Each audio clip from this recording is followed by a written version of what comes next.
Good morning, students. Welcome to another video. I am Mrs. Devendra Kaur, PGP Geography, KV Zirakpur. Now, come to the next chapter of Geography, that is Chapter 3, Changing Our Earth. This is the third chapter of Geography. Now, first of all, according to the name of the chapter, Changing Our Earth. ठीक है, changing of our earth का मतलब क्या है? कि हमारी अर्थ बदलती जा रही है. हमें लगता है कि हमारी अर्थ, अगर हम सराउंडिंग में देखें तो there are so many changes. ठीक है, तो ये चेंजेस जो हैं ये कैसे होते हैं? बहुत सारी चेंजेस जो हैं वो मिलियंस ऑफ ईयर्स लगते हैं चेंज होने में. Some of the sudden changes and some of the very slow changes. ठीक है, हम जोग्राफिकल चेंजेस की बात करेंगे यहाँ पर, not about the development of land area, कि यहाँ पर मैदान था, वहाँ पर घर बन गए, वहाँ पर स्कूल बन गया, वहाँ पर रोड्स बन गए. हम उसकी बात नहीं कर रहे हैं. We are talking about the geographical changes of the earth. कि जोग्राफिकली चेंजेस, लैंडफॉर्म्स कैसे क्रिएट होते हैं या लैंडफॉर्म्स से अलग अलग तरह के फीचर्स कैसे बनते हैं, हम ये टॉपिक जो है इस लेसन में पढ़ेंगे. तो name of the chapter is Changing our Earth. The lithosphere is broken down into a number of plates known as lithosphere plate. अब आपको मालूम है कि what is the meaning of lithosphere? Lithosphere is hard portion of the earth. ठीक है, जहां पर हम खड़े हैं, जो solid portion है अर्थ का, that is lithosphere. अब आपको ये पता होना चाहिए कि लिथोस्फीयर एक स्टेबल पार्ट नहीं है, एक ही स्ट्रेच नहीं है. दे आर ब्रोकन इनटू अलग अलग, broken into a different parts.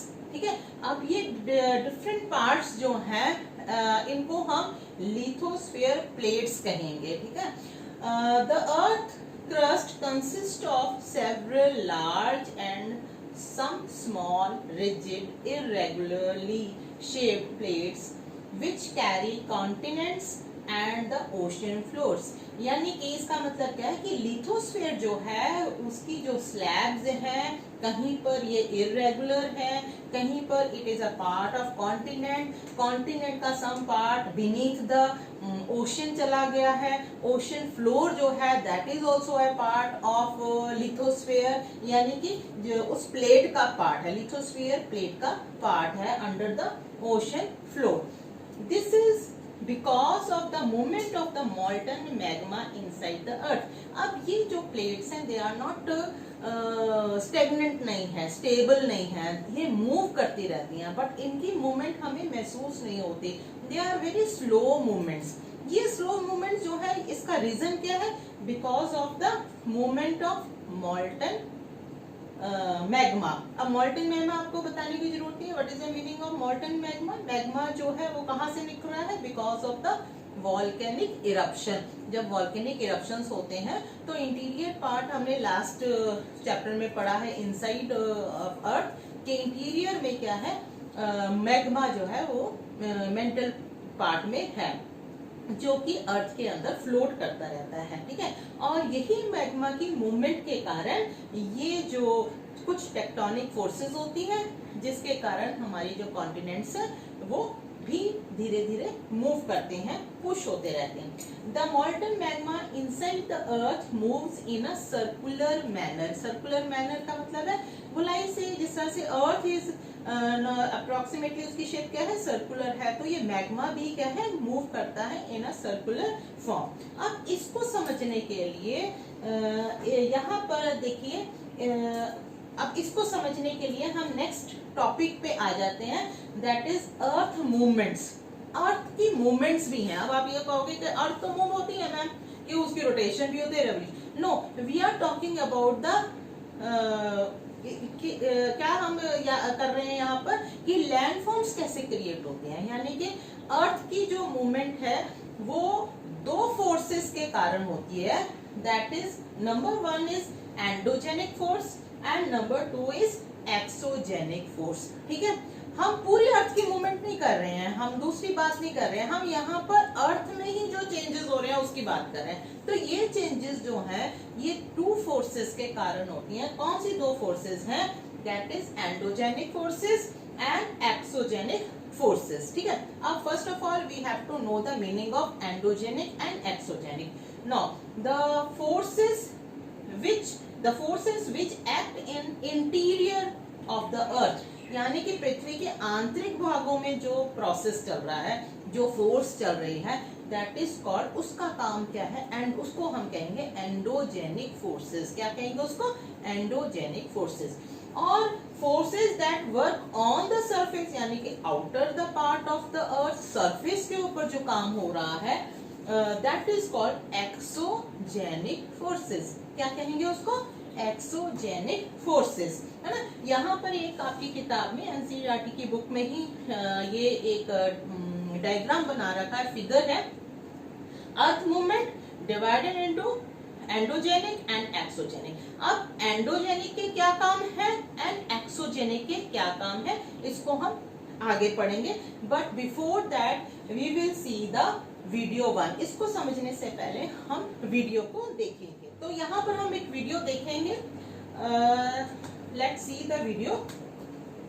Endogenic and exogenic forces. अब यहाँ पर endogenic acting inside the earth. यहाँ पर देखिए वॉल्केनिक इरप्शन हो रहा है और उसका रिजल्ट जो है वो अर्थक्वेक बना. एक्सोजेनिक जो है वो सरफेस किसके ऊपर है? On the earth. Endogenic forces जो है वो दो तरह की है, स्लो फोर्सेस है एंड सडन फोर्सेस है. Slow forces and sudden forces. Slow forces क्या है? जो कि मिलियन ऑफ ईयर्स चलती रहती हैं, यानी कि जो प्लेट्स है वो एक दूसरे के साथ कनेक्ट होती हैं. ये एक प्लेट है, ये दूसरी प्लेट है, ठीक है. और सडन फोर्सेस में क्या आ गया आपका? Volcanic eruption. और वॉल्केनिक इरप्शन के कारण ही क्या हुआ? अर्थक्वेक भी हो जाता है. इसी तरह से एक्सोजेनिक फोर्सेस. एक्सोजेनिक फोर्सेस जो है वो आउटर अर्थ के ऊपर काम करती है, जैसे कि रिवर आ रही है और इरोजन कर रही है, अपने साथ पत्थरों को नीचे लेकर आती जा रही है. This is the one type of work by the river. ठीक है, और ये रिवर जो है धीरे धीरे सेडिमेंट्स को नीचे प्लेन में लाकर जमा करती जा रही है. ठीक है, तो endogenic acting inside and exogenic acting outside. तो आपने वीडियो देखी जिसमें एंडोजेनिक एंड एक्सोजेनिक का एक छोटा सा वीडियो देखा, उससे आपको काफी कुछ क्लियर होगा. No endogenic forces sometimes produce sudden movement. Sudden movement का मतलब है कि अचानक ही मूवमेंट हो जाती है. फॉर एग्जांपल वोल्केनिक इरप्शन हो गया, अचानक ही अर्थक्वेक आ गया. ठीक है, और in other times it produce slow movement. अब स्लो मूवमेंट में क्या हो रहा है? अर्थ की जो प्लेट्स हैं वो स्लोली मूव करती हैं. ठीक है, वो फ्लोट करती हैं, तो इसको हम सडन मूवमेंट कहेंगे. Sudden movement like earthquake and volcanic, this is the example of sudden movement. ठीक है, which cause mass destruction over the surface of earth. जो सडन मूवमेंट अचानक अर्थक्वेक आ गया है ना, कुछ एरियाज हैं जहां पर वॉल्केनिक प्रोन एरियाज हैं, वहां के सराउंडिंग लोगों को पता होता है कि यहाँ पर वॉल्केनिक इरप्शंस होती हैं. लेकिन समटाइम्स ऐसे भी वॉल्केनिक होते हैं जिनके बारे में लोगों को पता ही नहीं होता और अचानक ही इरप्शन हो जाती है और बहुत सारे गांव जो है उसमें दब जाते हैं उन एशेज में, उस लावा में. मोल्टन लावा जो है या मोल्टन मैग्मा जो बाहर आके लावा बनता है, बहुत सारे जो विलेजेस हैं वो दब जाते हैं. तो ये सडन मूवमेंट्स है ना. तो वर्ड ओरिजिन में आप देखिए, endo means inside, exo means outside. Genic मतलब ओरिजिन. तो these are the two types, endogenic and exogenic. Now earth movement का ये डायग्राम आपने बनाना है, इसलिए ये दोबारा मैं दिखा रही हूँ कि earth movement are two types, endogenic forces and exogenic forces. अब इसमें पार्ट क्या है? सडन फोर्सेस क्या कर रही है? अर्थक्वेक, वॉल्केनिक इरप्शन, लैंडस्लाइड्स, है ना. और स्लो मूवमेंट में क्या हो रहा है? Mountain building. हमें पता ही नहीं लग रहा है कि कहाँ कहाँ माउंटेन बिल्डिंग हो रही है. हम फिर उसके बाद एक्सोजेनिक में क्या हो रहा है? Erosion and deposition. इरोजन क्या होता है? एक जगह से जो मिट्टी है या सॉइल जो है वो एक पार्ट से उठकर बाय द डिफरेंट एजेंट, यानी कि अलग अलग जो एजेंट्स हैं, वो रिवर हो सकती है, वेव्स हो सकती हैं, है ना, तो ये एक जगह से उठाकर मिट्टी को, सेडिमेंट्स को दूसरी जगह डिपॉजिट कर जाते हैं, यानी कि दोबारा जमा कर देते हैं। ठीक है, तो एक्सोजेनिक फोर्सेस क्या कर रही हैं, दो काम करती हैं, that is erosional and डेपोजिशनल work done by the exogenic forces. और ये एक्सोजेनिक फोर्सेस में कौन से एजेंट्स लगे हुए हैं, they are river, wind, sea waves and glacier. ठीक है, ये 5 एजेंट्स जो हैं ऑल ओवर अर्थ क्या कर रहे हैं, डिफरेंट लैंडस्केप फीचर्स क्रिएट करते हैं with the help of erosional processes and डेपोजिशनल। ठीक है, इसको डेनुडेशन भी हम कहते हैं। नाउ अब 1 by 1 यानी कि एंडोजेनिक प्रोसेसेस में नंबर 1 जो है that is volcanic eruption. A volcano is a went opening in the earth crust through which molten material erupts suddenly। ठीक है, वॉल्केनो क्या है, एक तरह का अर्थ के ऊपर एक वेंट है जो का ओपन, जो मुंह है वो ओपन होता है और उससे बाहर निकलता है क्या, मॉल्टन मटीरियल। ठीक है, this is the picture of volcano. ठीक है, ये वॉल्केनो है और ये रेड कलर में जो नजर आ रहा है दैट इज ए मॉल्टन मैग्मा। और जब ये इरप्ट करता है साथ में एशेज और गैसेस भी निकलती हैं। ये क्रेटर है, जो माउथ है दैट इज ए क्रेटर, और जहां से निकल रहा है ये जो उसका पैसेज है दैट इज कॉल्ड वेंट, और बाहर आ गया ये लावा। ठीक है, और ये चैम्बर है, मैग्मा चैम्बर। ये जो येलो पोर्शन है that is called crust and orange portion is called mantle. तो this is a diagram of volcano. Now next is earthquake। अब earthquake when the lithosphere plate moves, यानी कि जो continents की plates हैं या लिथोस्फेयर हार्ड पोर्शन की जो प्लेट्स हैं वो मूव करती हैं तो अर्थ सरफेस वाइब्रेट करता है।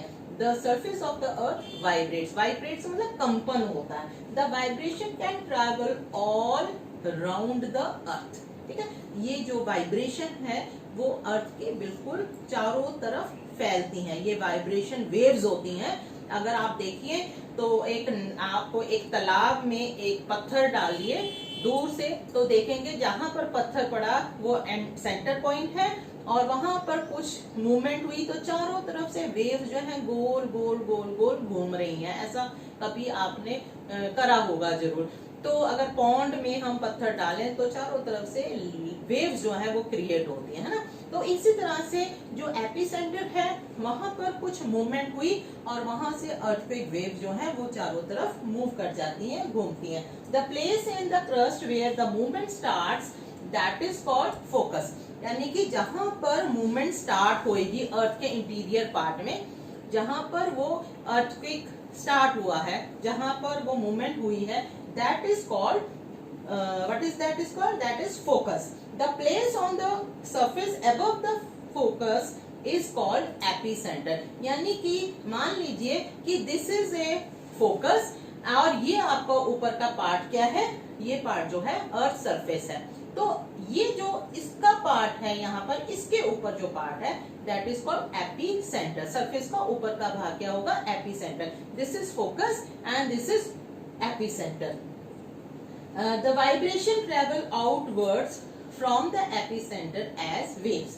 Greatest damage is usually closest the epicenter। यानी कि यहाँ पर ये फोकस है और इसके ऊपर का पार्ट जो है, जो ये सरफेस का ये वाला पार्ट जो है ये एपीसेंटर है, तो डिस्ट्रक्शन भी इसी पार्ट में सबसे ज्यादा होगा। Now we can see this by the another video। Let's see the another video. देखिए कि इस वीडियो में किस तरह से अर्थ जो है वो शेक हो रही है और ये घर के प्लांट्स भी हिल रहे हैं। After the earthquake what happen, the सारा डिस्ट्रक्शन हो गया है।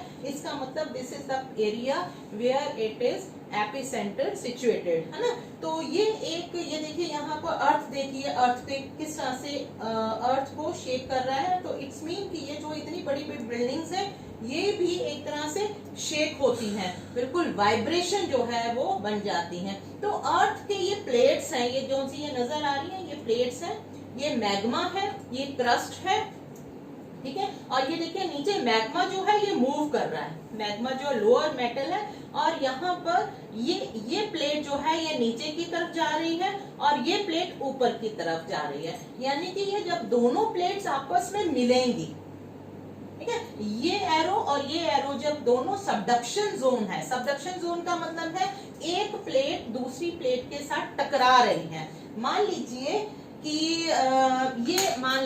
ये एक प्लेट है और ये दूसरी प्लेट है और ये दोनों टकराई तो क्या होगा, डिस्ट्रक्शन ही होगा। तो ये सबडक्शन जोन है। तो इस जगह पर अर्थक्वेक जो है इस तरह से भयंकर और वेरी डिस्ट्रक्टिव अर्थक्वेक्स आते हैं, और इसी अर्थक्वेक का रीजन सुनामी भी आता है। यानी कि अगर ये अर्थक्वेक कहां पर आ जाए, ओशन के नीचे आ जाए, तो क्या होगा, सुनामी आ जाएगी। तो सुनामी आने का रीजन भी अर्थक्वेक ही माना जाता है। समझ में आ गया।